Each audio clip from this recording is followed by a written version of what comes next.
ছেলেদের জন্য লাল কাপড় এবং হলুদ কাপড় পরা নাকি হারাম, এটা কি কারণে জানতে চাই শাইখ। মসজিদের কাজের জন্য টাকা উঠানো হয়, অনেক লোক আছে যারা সুদ ঘুষ খায়।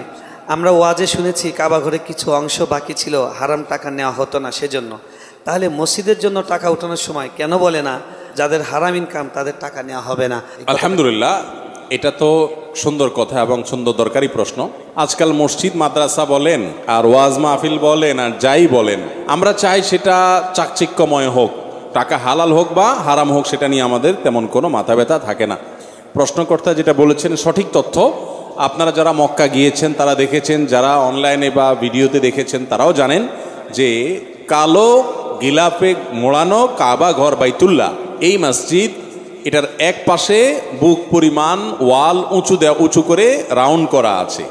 এটা মূলত কাবার ভেতরের অংশ ছিল। নবী করিম সাল্লাল্লাহু আলাইহি সাল্লামের দাদা আব্দুল মুত্তালিবের আমলে যখন কাবা পুনর্নির্মাণ করার সংস্কার করার উদ্যোগ নেওয়া হয়, তখন তারা মুশরিক ছিলেন মক্কার মানুষেরা, কিন্তু তাদের মধ্যে হালাল হারামের চেতনা ছিল।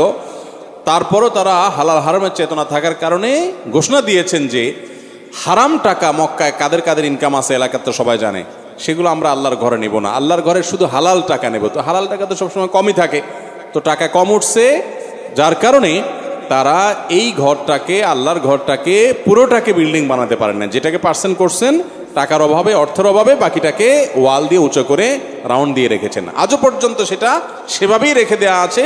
সেই স্মৃতি আমাদেরকে শিক্ষা দেয় যে আল্লাহর ঘরে বা দ্বীনের কাজে হারাম টাকা দেয়া যাবে না। নবী সাল্লাল্লাহু আলাইহি ওয়াসাল্লাম বলেছেন, ইন্নাল্লাহা তাইয়্যিবুন লা ইয়াকবালু ইল্লা তাইয়্যিবা, আল্লাহ পবিত্র, যার কারণে হালাল এবং পবিত্র দান ছাড়া কিছু আল্লাহ তাআলা গ্রহণ করেন না।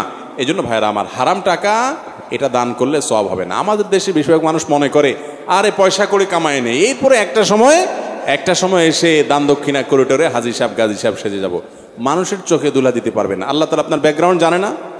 অতএব এই 2 নম্বরের পথ পরিহার করতে হবে এবং হারাম টাকা মসজিদ দিবে না। মসজিদ কর্তৃপক্ষেরও মেরুদণ্ড থাকা উচিত, ইমাম সাহেবের মেরুদণ্ড থাকা উচিত যে হারাম টাকাকে ডিনাই করতে জানবে। আজকাল তো এগুলো নাই ম্যাক্সিমাম মসজিদ। আলহামদুলিল্লাহ, এই মসজিদে খতিব সাহেব বলেছেন, আমরা আমাদের আসুন্নাহ ফাউন্ডেশনে যারা লাইফ মেম্বার এবং ডোনার মেম্বার হবেন, সেখানে আমাদের ফরমে এবং আবেদনে লেখা আছে যে শর্তই হলো আপনি হালাল টাকা দিয়ে আমার এখানে সদস্য হতে হবে, হারাম টাকা দেওয়া যাবে না। তারপরও যদি আপনি হারাম দেন, আপনি অন্যায় করেছেন, প্রতারণা করেছেন, কিন্তু আমরা হারাম নিতে প্রস্তুত নই।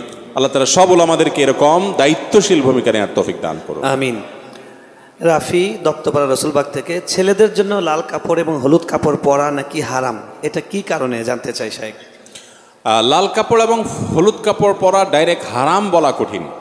বিভিন্ন হাদিসে একেবারে নিরেট লাল, টকটকা লাল, যেটা পিওর লাল, যেখানে কোনো মিশ্রণ নাই, এবং হলুদ, এই দুটির ব্যাপারে বিভিন্ন রেওয়ায়েতে নবী করিম সাল্লাল্লাহু আলাইহি সাল্লাম থেকে নিষেধাজ্ঞা প্রমাণিত। সেটাকে ফুকাহে কেরাম মাকরুহ বলেছেন, অপছন্দনীয়, অনুত্তম, অনুচিত, না পরা উচিত। পিওর লাল, পিওর হলুদ পুরুষের জন্য। এখন আপনি যদি বলেন যে এটা কি জন্য নিষেধ করা হয়েছে, আমি বলবো এটা মহিলাদের জন্য রিজার্ভ। এই কালার কাদের জন্য রিজার্ভ? অন্যান্য কালার আপনিও পড়তে পারেন, মহিলারাও পড়তে পারে, আর মহিলারা এই কালার তাদের জন্য স্পেশাল। দিন বা ইসলাম বলে মহিলাদেরকে খাটো করছে কিছু খাটো বুদ্ধির মানুষরা বলে। আপনি দেখেন পোশাক আশাকের ক্ষেত্রে মহিলা যেই কালারের ইচ্ছা সেই কালারে পড়তে পারবে, পুরুষ পারবে না, রেস্ট্রিকশন আছে।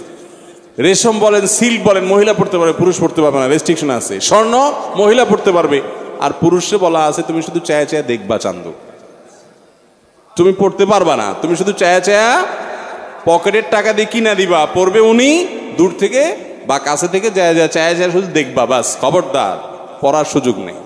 এরপরে বলে মহিলাদের ছোট করছে বলেন। জি।